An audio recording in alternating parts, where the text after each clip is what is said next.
Hello বন্ধুরা, আমি তোমাদের সবটা চলে এলাম আজ আরও একটা রেসিপি নিয়ে।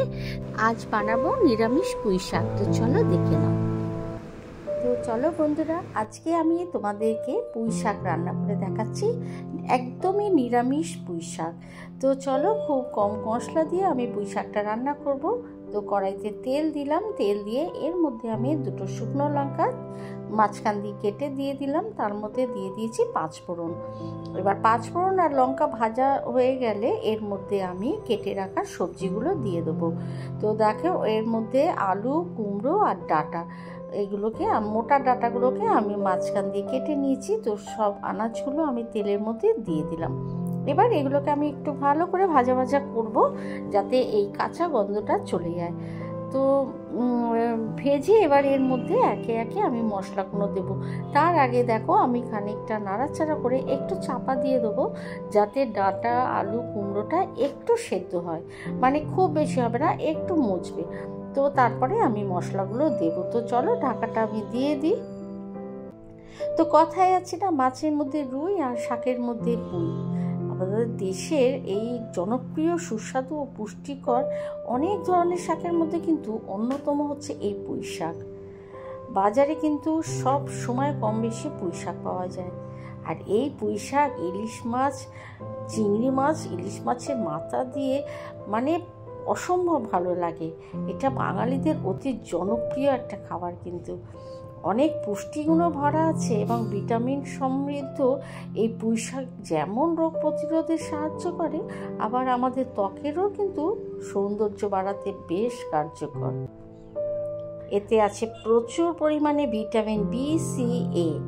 এর সঙ্গে আছে এতে প্রচুর পরিমাণে ক্যালসিয়াম আর আয়রন।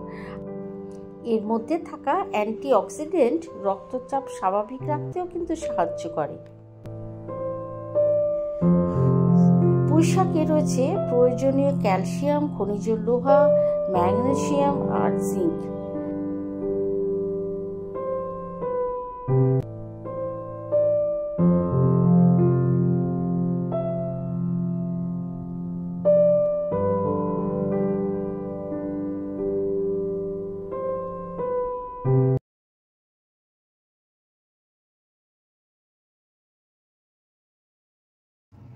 তো দেখো, কথা বলতে বলতে আমার প্রায় তরকারিটা মজে গেছে। এবার এর মধ্যে আমি দিয়ে দিলাম পুঁই শাকের পাতাগুলো।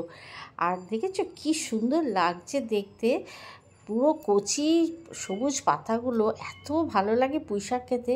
তো এবার আমি শাকটা ওই আনাজগুলোর সাথে ভালো করে ওপর নিচ করে মিশিয়ে নেব। আর পুঁই শাক, যে কোনো শাক পাতা, লাউ, এগুলো দেখবে রান্না করলে তার নিজস্ব জলে কিন্তু রান্নাটা হয়ে যায়। তো আমি এটাকে এবার একটু চাপা দিয়ে রাখবো, এর থেকে যে জলটা বেরোবে সেটাতেই রান্নাটা হয়ে যাবে। তো মাঝখানে একবার দেখো আমি ঢাকা তুলে নিলাম, নিয়ে এবার এটাকে মানে উলট পালট করে দিচ্ছি। আর এটা নিরামিষ করছি, এর মধ্যে তোমরা ইচ্ছা করলে চিংড়ি মাছ দিতে পারো। আর মাছের কাঁটা, মাছের মাথা, ইলিশ মাছের কাঁটা, এগুলো দিয়ে করলে তো দুর্দান্ত লাগে খেতে। তো দেখো, আমার মোটামুটি পুঁই শাকটা হয়ে গেছে, আর এটা বেশ একটু শুকনো শুকনো করেছি। তো চলো, সার্ভ করে তোমাদের দেখিয়ে দিলাম। কেমন লাগলো অবশ্যই কমেন্ট করে জানিও। আর ছোট ছোট করে রান্নাগুলো তোমাদের দেখাচ্ছি, তোমরা ফিডব্যাকটা দিচ্ছ, তাতেও আমার ভীষণ ভালো লাগছে। তো চলো, তোমাদের সাথে আবার দেখা হবে নেক্সট ব্লগে।